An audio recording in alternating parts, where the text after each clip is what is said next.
Bienvenidos de nuevo a nuestro canal, donde compartimos las historias no contadas de la monarquía. Hoy les traemos una noticia que ha sacudido los cimientos mismos del Palacio de Buckingham.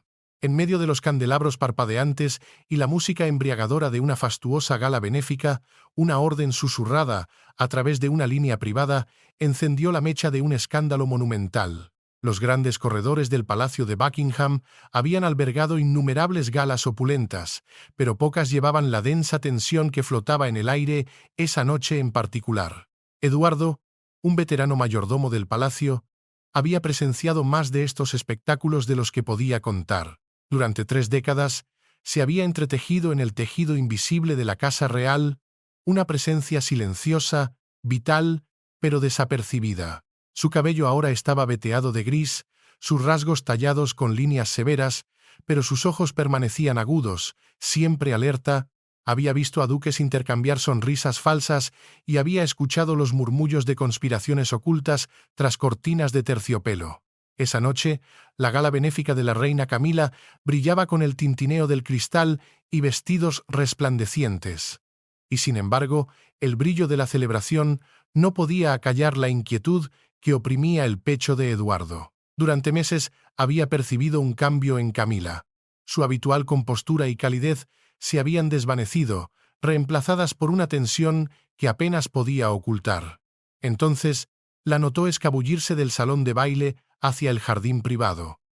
Era inusual. Camila siempre era el centro de atención. Dudó solo un momento antes de seguirla a una distancia prudente. Sus instintos, entrenados en los pasillos de palacio, le advertían que algo andaba mal. Afuera, el jardín brillaba bajo la suave iluminación de antiguos faroles. Camila estaba de pie junto a la fuente, hablando por teléfono, su voz baja, pero claramente audible en la quietud de la noche. «Debes asegurarte de que nadie se entere», dijo con urgencia. «El dinero debe ser transferido de inmediato, más rápido si es posible». Eduardo se congeló. Una vasta suma. La frase aparecía una y otra vez en sus palabras, cargada de insistencia. Había escuchado discusiones similares con sus asesores financieros, pero nunca con tanto secreto, nunca con ese filo de desesperación. Una semilla de sospecha echó raíces. Sabía que las finanzas reales eran meticulosamente supervisadas, transparentes hasta un grado casi insoportable. ¿Por qué, entonces, Camila operaba en las sombras? Retrocedió, su mente girando.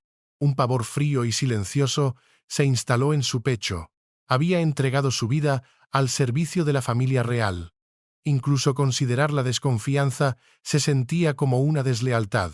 Y sin embargo, los instintos que lo habían guiado a través de las corrientes ocultas del palacio susurraban una advertencia. En los días que siguieron, Eduardo observó de cerca, notó que el rey Carlos también parecía inquieto. Conocido por su diligencia y consideración, el rey había comenzado a comentar las inexplicables ausencias de Camila de reuniones cruciales del fideicomiso real. Cuando la interrogaba amablemente sobre asuntos financieros, ella lo evadía con respuestas vagas. Sus intercambios se volvieron tensos, como si el propio Carlos sintiera un desequilibrio que no podía nombrar. Esta no era una simple disputa doméstica. Era el preludio de una crisis que amenazaba con devorar la confianza pública y hacer temblar el mismísimo trono, una guerra silenciosa que acababa de comenzar. En los días posteriores a la gala, el Palacio de Buckingham se transformó en un laberinto de silencios tensos y miradas esquivas. Eduardo, moviéndose como una sombra por los corredores dorados, desempeñaba sus funciones con una calma superficial, pero cada uno de sus sentidos estaba en alerta máxima. Según un informante del palacio, el rey Carlos también estaba sumido en una profunda inquietud, su semblante a menudo ensombrecido por una preocupación que no podía nombrar. La tensión entre él y la reina era palpable, una grieta que se ensanchaba con cada respuesta evasiva de Camila sobre sus finanzas y sus cada vez más frecuentes ausencias de las reuniones del fideicomiso real. El momento de la verdad llegó una mañana gris, cuando el destino guió a Eduardo al estudio privado de la reina, una estancia normalmente ordenada con una precisión casi militar. Sin embargo, ese día encontró una pila de papeles abandonada con evidente prisa, un descuido insólito en Camila. Mientras se disponía a ordenarlos, Una factura bancaria se deslizó de entre la pila y revoloteó hasta el suelo. Se inclinó para recogerla, y el mundo pareció detenerse. El documento llevaba el sello inconfundible del fideicomiso real. Debajo, una cifra astronómica: millones de libras transferidas a una cuenta en el extranjero sin ninguna justificación aparente. Y aunque la firma electrónica era tenue, era inconfundiblemente la de Camila. Su corazón martilleaba contra sus costillas, un tambor de guerra en el silencio sepulcral de la habitación. La sospecha ya no era una especulación susurrada en los rincones oscuros de su mente, se había materializado en una prueba sólida, fría y aterradora. Esta factura no era solo un pedazo de papel, era el arma humeante, la prueba irrefutable de una traición que iba mucho más allá de la infidelidad conyugal. Era una traición a la corona, al pueblo y a la sagrada confianza depositada en la monarquía. Con manos temblorosas, dobló el documento y lo deslizó en su bolsillo, sintiendo su peso como si fuera una losa de plomo. Esa misma tarde, mientras caminaba por un pasillo desierto, se encontró cara a cara con la reina. Sus miradas se cruzaron, y en los ojos de Camila, Eduardo vio un destello agudo, inquisitivo, una dureza que nunca antes había percibido. Con una sonrisa forzada que no llegaba a sus ojos, ella le preguntó cortésmente por su salud. Eduardo hizo una reverencia, respondiendo con el debido respeto, pero el aire entre ellos crepitaba con una tensión eléctrica. Ella no mencionó la factura, pero su mirada lo decía todo. Sabía que él había descubierto algo. Fue un enfrentamiento silencioso, una batalla de voluntades sin una sola palabra pronunciada. En ese instante, Eduardo comprendió que su existencia tranquila y anónima en el palacio había llegado a su fin. Había cruzado un umbral invisible, adentrándose en un juego peligroso que nunca tuvo la intención de jugar, un juego donde la lealtad y la traición bailaban un vals mortal y donde el siguiente movimiento podría costarle todo. La vida dentro del palacio se había convertido en una caminata sobre la cuerda floja, suspendida sobre un abismo de secretos. La tensión que corroía a Eduardo no provenía solo de las acciones de la reina Camila, sino de su propio silencio paralizante, un peso que lo aplastaba día y noche. No sabía en quién confiar ni cómo actuar. Un informante del círculo íntimo del rey revela que Carlos estaba cada vez más atormentado, atrapado entre el amor incondicional por su esposa y el deber sagrado hacia la institución que representaba, una institución cuya integridad ahora estaba en entredicho. Una tarde tormentosa, mientras el cielo de Londres lloraba sobre los tejados del palacio, los deberes rutinarios llevaron a Eduardo al estudio privado del rey Carlos. Mientras limpiaba, se sintió atraído por un rincón olvidado junto a la vieja chimenea, un lugar que rara vez se inspeccionaba. Allí, oculta a la vista, había una pesada caja de roble utilizada para almacenar registros obsoletos, documentos que la historia oficial había decidido enterrar. Movido por una premonición, la abrió. Dentro, cubierto por el polvo de los años, encontró un viejo dossier encuadernado en cuero. Al abrirlo, el aire pareció escapársele de los pulmones. Página tras página, detallaba una serie de transacciones ocultas, transferencias de fondos y movimientos financieros que se remontaban a casi 2 décadas. Los documentos no solo confirmaban la transferencia de la factura, sino que pintaban el retrato de una operación encubierta, un sistema de engaño meticulosamente construido que había prosperado en las sombras, lejos de cualquier escrutinio. La operación no era reciente, era una conspiración arraigada, cuyas raíces se hundían profundamente en el pasado, mucho antes de que Camila se convirtiera en reina. El honor y la transparencia en los que había creído durante 30 años se hicieron añicos.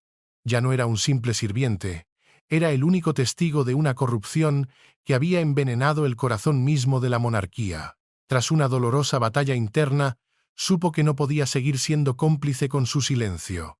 Debía contarle la verdad al rey, sin importar el coste personal o la crisis institucional que pudiera desatar. Esperó hasta una tarde tranquila, cuando el palacio estaba en su momento más calmado, y solicitó una audiencia privada.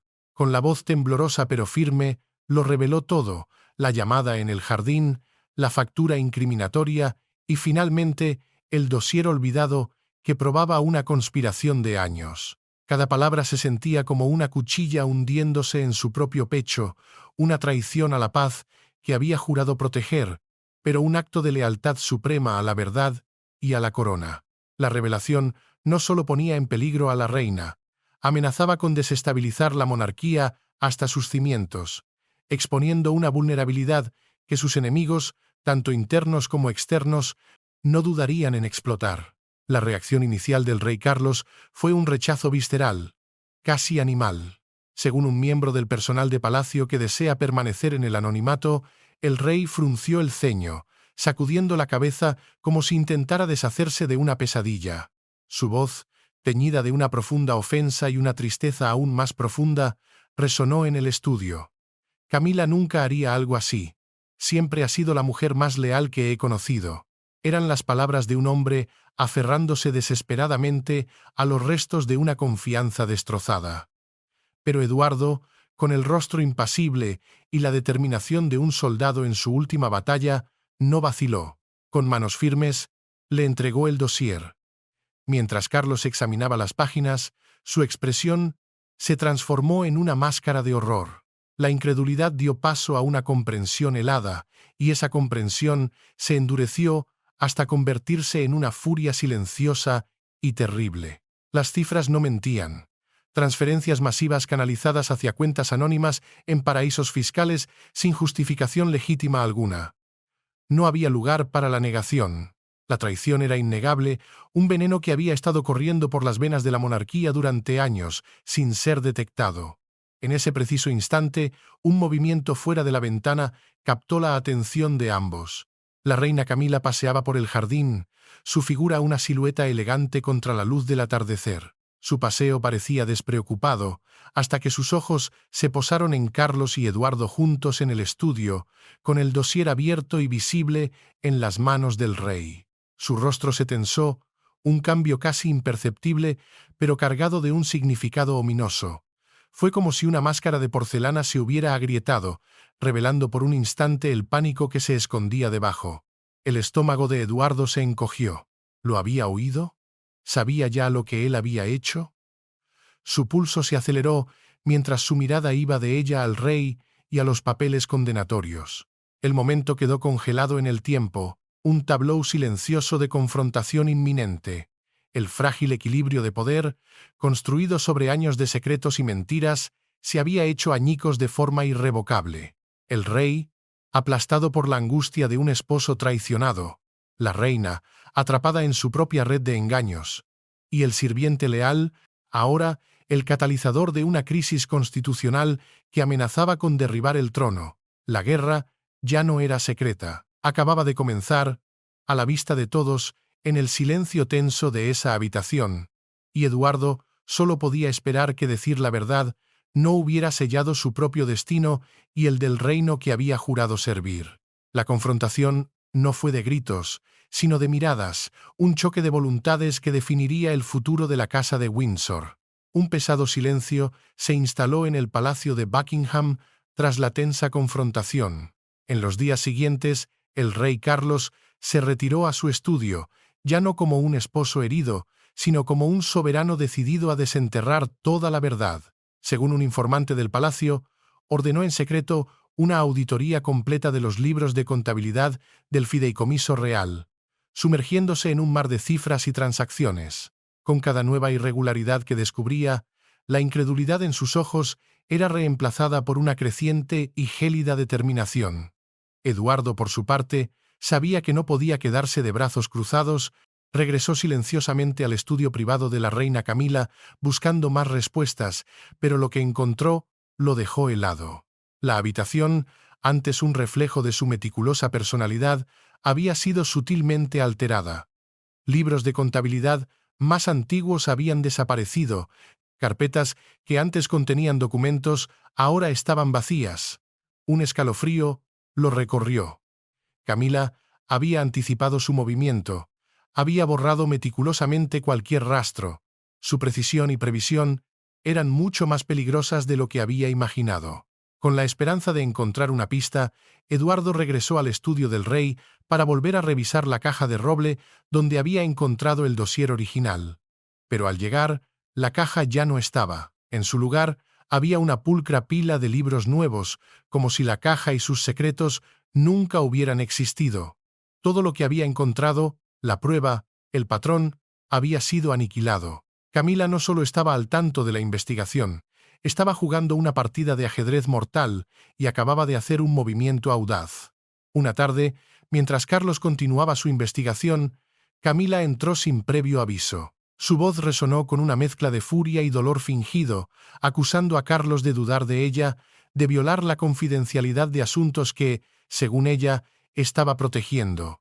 Su investigación, declaró, era una traición a su lealtad inquebrantable. Carlos, con el rostro impasible, permaneció en silencio, su mirada fija y firme como el acero. Su silencio solo intensificó la ira de ella. Desde fuera de la puerta, Eduardo escuchó la discusión escalar y una oleada de pavor lo invadió. Esto ya no era un simple caso de mala conducta financiera, se había convertido en una lucha por el dominio y la supervivencia. Camila sabía que estaba siendo investigada y ya había movido sus piezas para cubrir sus huellas. El conocimiento de su astucia y su falta de escrúpulos hacía que la situación fuera mucho más peligrosa. Ya no se enfrentaban a una simple ladrona, sino a una arquitecta del engaño, una mente maestra que no se detendría ante nada para proteger su imperio secreto. Y en esa partida mortal, Eduardo y el rey se dieron cuenta de que estaban peligrosamente en jaque. La constatación de que cada registro antiguo había sido borrado fue una advertencia silenciosa, un movimiento calculado en una partida de ajedrez de alto riesgo. Camila no estaba entrando en pánico. Los estaba desafiando, demostrando el alcance de su control y su desprecio por su investigación. Pero en lugar de retroceder, el miedo de Eduardo se transformó en una determinación inquebrantable. No había vuelta atrás. Se sumergiría más profundo en el pasado, en las entrañas olvidadas del palacio, para recuperar lo que Camila creía desaparecido para siempre. Con una precisión disciplinada, desapareció en los archivos del palacio un laberinto polvoriento de historia olvidada y secretos enterrados. Trabajó como un arqueólogo, peinando cajas olvidadas y legajos quebradizos, buscando una aguja en un pajar de burocracia centenaria. Muchos archivos estaban dañados, apolillados o desordenados más allá de toda razón, pero su paciencia era infinita. Entonces, mientras movía una pila de volúmenes masivos, encontró un cuaderno gastado, encuadernado en cuero, oculto bajo el peso de la historia. Al hojear sus páginas, contuvo el aliento. La caligrafía era familiar. Los números reflejaban los del dossier del estudio de Carlos. Era un segundo libro de contabilidad, un registro paralelo, uno que Camila, en su arrogancia, no había logrado encontrar y destruir. Impulsado por una urgencia renovada, siguió buscando y descubrió más correos electrónicos impresos de la misma época, escondidos en carpetas mal etiquetadas. El lenguaje estaba cuidadosamente codificado, usando términos de jardinería y caridad como tapadera, pero el significado era inconfundible. Estas no eran transacciones aleatorias, trazaban el mapa de una sofisticada red financiera. Los fondos no solo se habían movido al extranjero, habían sido utilizados para comprar influencia política, para asegurar lealtades y silenciar a oponentes. Su sangre se heló. Esto iba mucho más allá de la malversación. Era una conspiración de 2 décadas, una operación clandestina que había manipulado los hilos del poder desde las sombras.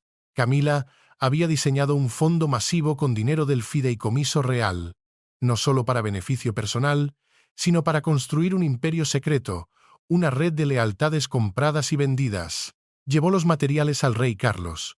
Cuando Carlos examinó el cuaderno y los correos, la verdad se estrelló sobre él con una claridad devastadora. Esto no era una traición aislada de una esposa infiel, era un sistema organizado, una maquinaria de corrupción que había operado sin ser detectada a su lado durante 20 años. La traición ya no era solo personal, era una traición a la nación misma, un cáncer que había hecho metástasis en el corazón del reino. Carlos y Eduardo se sentaron juntos en el estudio, el peso de su descubrimiento oprimiéndolos como una losa de granito. La furia, pura y primal, ardía en los ojos del rey. «No puedo permitir que este engaño continúe ni un día más», dijo, su voz ahogada por la rabia. El mundo merece saber la verdad. El pueblo debe saber cómo se ha profanado su confianza, pero Eduardo, cuya lealtad a la corona era tan profunda como el océano, respondió con una calma firme, la voz de la razón en medio de la tormenta. Su Majestad, si lo exponemos ahora, sin una estrategia, ella torcerá la historia. Nos acusará de fabricarlo todo, de una conspiración para derrocarla. Se pintará a sí misma como una mártir. Necesitamos una prueba irrefutable, una evidencia tan sólida, tan innegable, que no pueda negarla ni destruirla. Solo entonces la justicia podrá ser certera y la monarquía podrá sobrevivir a este golpe. Carlos dudó. La guerra entre el hombre traicionado y el rey estratega librándose en su interior, finalmente asintió lentamente. Eduardo tenía razón. Esto ya no era solo una cuestión de verdad. Era una guerra de percepción, una batalla por el alma de la nación. Acordaron continuar su investigación encubierta, buscando la pieza final e indiscutible que destruiría la defensa de Camila y expondría su red de corrupción de una vez por todas. Lo que ninguno de los dos había previsto era el alcance total de la red de influencia de Camila. No se trataba solo de dinero. Se había moldeado el poder político durante años. Una nota escalofriante en el cuaderno lo confirmó, escrita con la elegante caligrafía de la reina. Un ministro apoyado para su ascenso. Carlos se quedó mirando las palabras, atónito. No se trataba solo de enriquecimiento ilícito, se trataba de una injerencia directa en el gobierno de la nación. La red de Camila había extendido sus tentáculos hasta los más altos niveles del poder, colocando a sus peones en posiciones clave, asegurando lealtades y manipulando decisiones que afectaban a millones de personas. El fondo secreto no era simplemente para un estilo de vida lujoso, sino para construir una dinastía en la sombra, un gobierno paralelo que respondía solo a ella. Este acto no era simplemente una mala conducta financiera, era una traición al juramento de la monarquía de permanecer por encima de la política, una profanación de la confianza sagrada depositada en la corona por el pueblo. Resuelto e inquebrantable, Carlos tomó su decisión. Se enfrentaría a Camila, pero no con el dolor de un esposo o la ira de un hombre herido. Se enfrentaría a ella como rey, armado con una evidencia tan abrumadora, tan condenatoria, que no tendría a dónde huir. La justicia para su corazón roto era secundaria. La justicia para su reino era ahora su único y absoluto propósito. La verdad absoluta sería su espada y su escudo. El momento del juicio había llegado. Según fuentes internas, la presión del Consejo Real se había vuelto insostenible y la indignación pública amenazaba con convertirse en una tormenta que podría derribar la monarquía. En una tarde sombría, bajo un cielo del color del acero, Carlos convocó a la reina Camila a su estudio privado. No fue una petición, fue una orden. Esta vez no hubo voces alzadas ni emociones caóticas, solo una quietud sofocante, más pesada y opresiva que cualquier grito. Camila entró lentamente, sus facciones demacradas y atormentadas, sus ojos ensombrecidos por el miedo y una resignación gélida. La confianza regia que una vez la definió se había desvanecido, reemplazada por la frágil vulnerabilidad de alguien que ya conoce su sentencia. Entendía que este era el final, no el final de su matrimonio, sino el final de su reinado, de su poder, de todo lo que había construido sobre un cimiento de mentiras. Carlos la observó con un rostro tallado en piedra. El hombre que la amó con devoción ciega había desaparecido, consumido por el fuego de la traición. En su lugar estaba un monarca, un rey que había elegido el deber por encima de la emoción, la corona por encima del corazón. Habló con una calma precisa, cada palabra una gota de veneno, final e irrevocable, mientras leía un decreto formal preparado por el Consejo y sellado con el peso de la historia. Su voz era firme, autoritaria, casi ceremonial, desprovista de cualquier emoción. Anunció que Camila sería despojada de todos los títulos reales, de todas las responsabilidades oficiales y expulsada del Palacio de Buckingham sin demora. La decisión, declaró, con una finalidad escalofriante, se basaba en los resultados concluyentes de la investigación interna y en la prueba innegable de su traición financiera y política. La compostura de Camila se derrumbó como un castillo de naipes, se hundió en una silla, como si la fuerza la hubiera abandonado. No gritó, no suplicó, pero las lágrimas se deslizaron silenciosamente por sus mejillas, un río de dolor silencioso en el crepúsculo de la habitación. Se volvió hacia Carlos, buscando en su rostro un vestigio de compasión, un recuerdo del amor que compartieron, pero no encontró nada más que el frío desierto de la justicia. Intentó hablar, pero las palabras murieron en su garganta. No quedaba perdón, no había absolución. Carlos había elegido la justicia. Días después, al amanecer, Camila partió del palacio de Buckingham en silencio. No hubo multitudes, ni despedidas, ni ceremonia. Bajo una discreta escolta, fue llevada a una finca aislada, lejos del ojo público, un exilio dorado a la espera de un examen legal más profundo. La mujer que una vez comandó el poder con una mirada ahora caminaba sola, una sombra que se desvanecía en la niebla de la mañana, su reinado reducido a cenizas.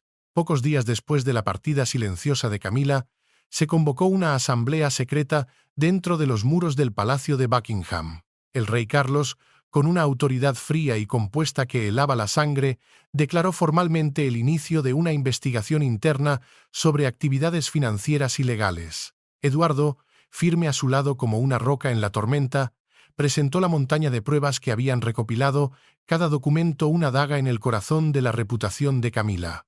La sala del consejo, llena de hombres y mujeres que habían servido a la corona durante décadas, cayó en un silencio atónito.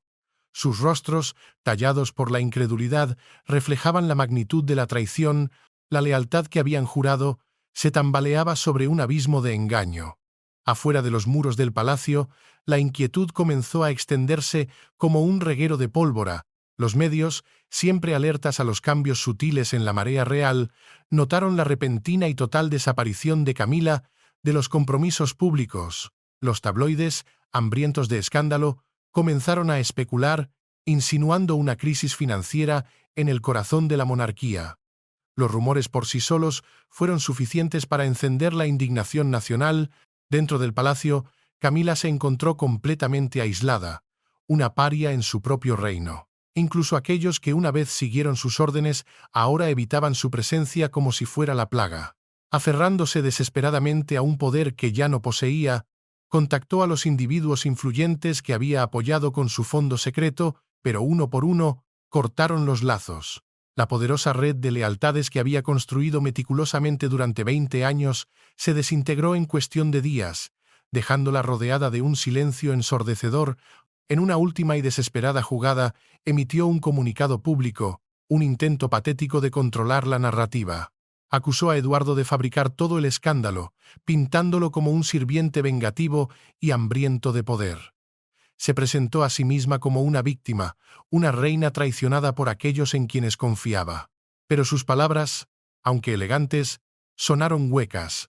El público no estaba convencido. Finalmente, el palacio reveló la verdad, la cifra que sacudiría al mundo: más de 500 millones de libras desviadas del fideicomiso real a lo largo de 2 décadas.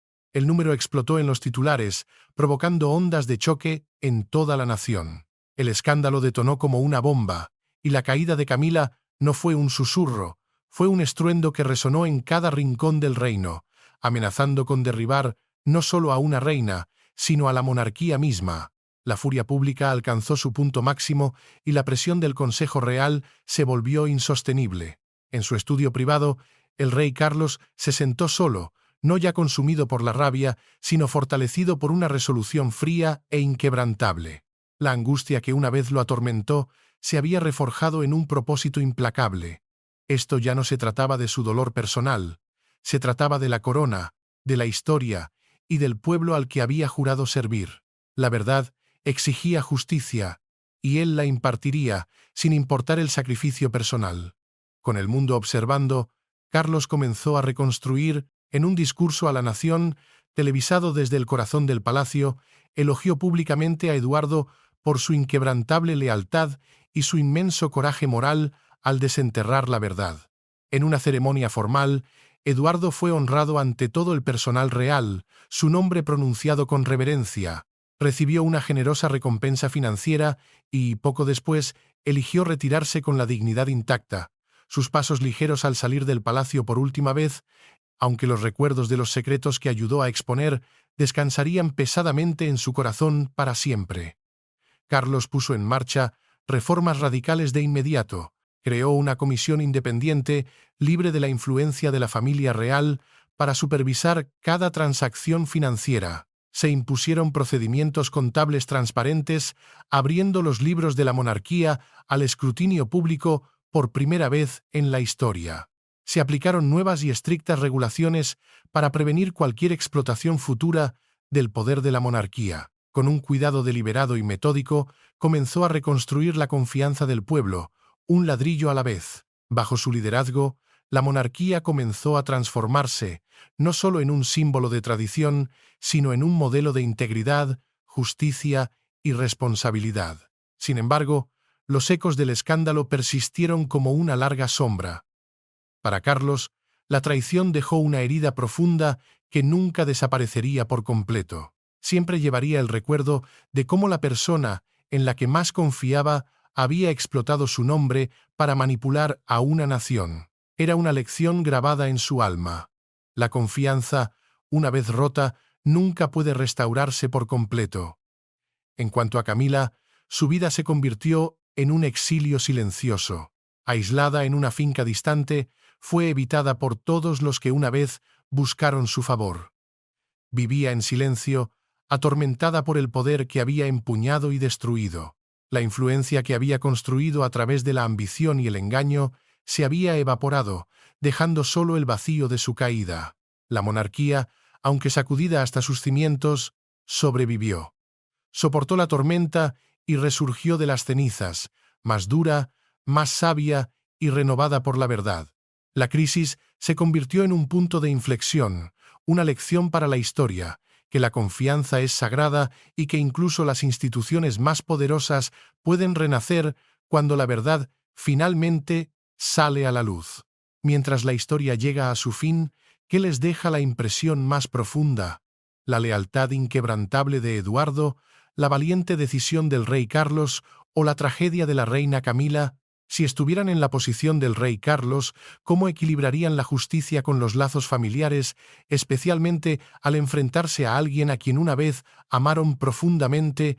Gracias por ver Intrigas de la Corona. Por favor, déjennos saber sus pensamientos en los comentarios. No olviden suscribirse a Intrigas de la Corona y activar las notificaciones para no perderse ninguna de nuestras historias. Adiós por ahora.